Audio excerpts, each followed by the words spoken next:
Que a graça e a paz do Senhor esteja sobre a tua vida, amém? Quero deixar uma palavra para o dia de hoje, que se encontra no Evangelho de Mateus, capítulo 9, versículo 9, que diz assim: E Jesus, passando adiante dali, viu um homem assentado na alfândega, um homem chamado Mateus, e disse-lhe: Segue-me. E ele, levantando-se, o seguiu. E aconteceu que, estando ele em casa, sentado à mesa, chegaram muitos publicanos e pecadores e se assentaram juntamente com Jesus e os seus discípulos. E os fariseus, vendo isso, disseram aos seus discípulos: Por que come o vosso mestre com os publicanos e pecadores? Jesus, porém, ouvindo isso, disse-lhes: Não necessitam de médico os sãos, mas sim os doentes. Ide, porém, e aprendei o que significa: misericórdia quero e não sacrifício. Porque eu não vim chamar os justos, mas os pecadores ao arrependimento. Amém? Na passagem do Evangelho de Mateus, hoje nos fala sobre um homem, o chamado de um homem que era pecador. Pois antes de Jesus passar por aquele coletor de impostos, por aquele homem, Jesus havia acabado de curar um paralítico. E todos ficaram admirados com tamanha grandeza, com tamanha maravilha que o Senhor Jesus tinha operado. Então Jesus, andando um pouco mais adiante, ele viu um publicano, um coletor de impostos, que naquela época cobravam imposto às vezes muito elevado, e o povo começou a odiar estes. Então, vendo, pois, Jesus a Levi, que quando encontrou com o Senhor Jesus transformou a vida dele e passou a se chamar Mateus, e disse-lhe: Siga-me. E ele, deixando tudo para trás, o seguiu. Quando o Senhor Jesus chamou a este, ele deixou tudo para trás. E eu quero perguntar para você nesse dia: o que você tem deixado para seguir ao Senhor? Será que tenhamos deixado os nossos desejos, as nossas vontades para seguir ao Senhor verdadeiramente? Para caminhar com o Senhor e fazer aquilo que Ele nos manda, aquilo que Ele nos ordena? Reflita nisso nesse dia. Existe um louvor que diz: por Ele que eu estou gastando a minha vida. Será que realmente estamos gastando as nossas vidas aos pés do Senhor Jesus, deixando tudo para seguir a Ele, para fazer a vontade dEle? Porque a vontade de Deus é contrária à vontade deste mundo. E Ele fez um grande banquete em sua casa, e Mateus fez um grande banquete em sua casa, e Jesus foi comer com eles. E à mesa havia muitos publicanos e pecadores.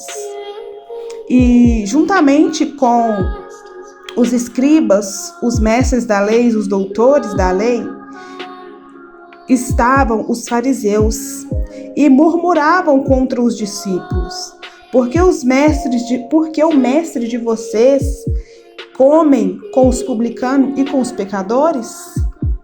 E Jesus, ele ouviu o que havia dito e disse a estes: Não são os sãos que têm saúde que precisam de médico, mas sim são os doentes.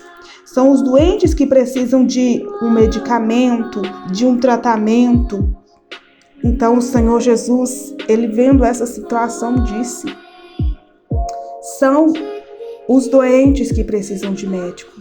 São aqueles que estão na escuridão, que estão no mundo das trevas, que precisam da luz, que é o Senhor Jesus. E ele diz, o Senhor, ele diz: vão aprender o que significa isso.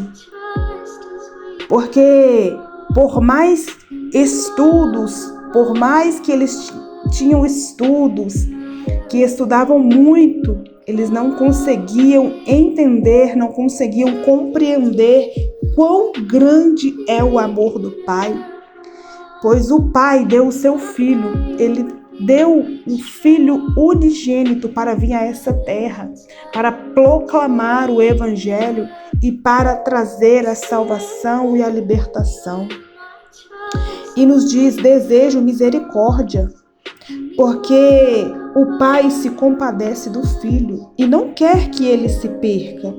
Por isso, prefere perdoar do que sacrificar. O Pai, ele prefere perdoar do que deixar o seu Filho, pois ele veio chamar os pecadores, pois ele veio chamar eu e você ao arrependimento, a se entregar ao Senhor, pois os justos já são dele. O Senhor tem a certeza que os justos estão com ele. E quem conhece verdadeiramente o Senhor não deixa ele, não consegue viver longe da presença dele, porque o Espírito Santo de Deus, quando fazemos uma coisa que não agrada o Senhor Jesus, ele nos incomoda. Por isso o Senhor, ele veio chamar os pecadores ao arrependimento, porque todo joelho se dobrará e toda língua confessará que Jesus Cristo é o Filho de Deus e que somente a ele toda honra, toda glória, todo louvor e toda exaltação. Não deixe que nada venha roubar a presença do Senhor da tua vida. Olha como o Senhor, ele age. Ele chamou a Mateus, um homem publicano, um cobrador de impostos, um pecador, como eu e você, pecadores, e é estes que o Senhor veio chamar, os pecadores, ao arrependimento. Que venhamos ter um arrependimento verdadeiro e entregar as nossas vidas e seguir ao Senhor Jesus em verdade e em espírito. Amém? Que essa palavra possa entrar no teu coração e criar raízes e venha dar bons frutos para a glória do Senhor. Em nome de Jesus. Amém? Que Deus te abençoe.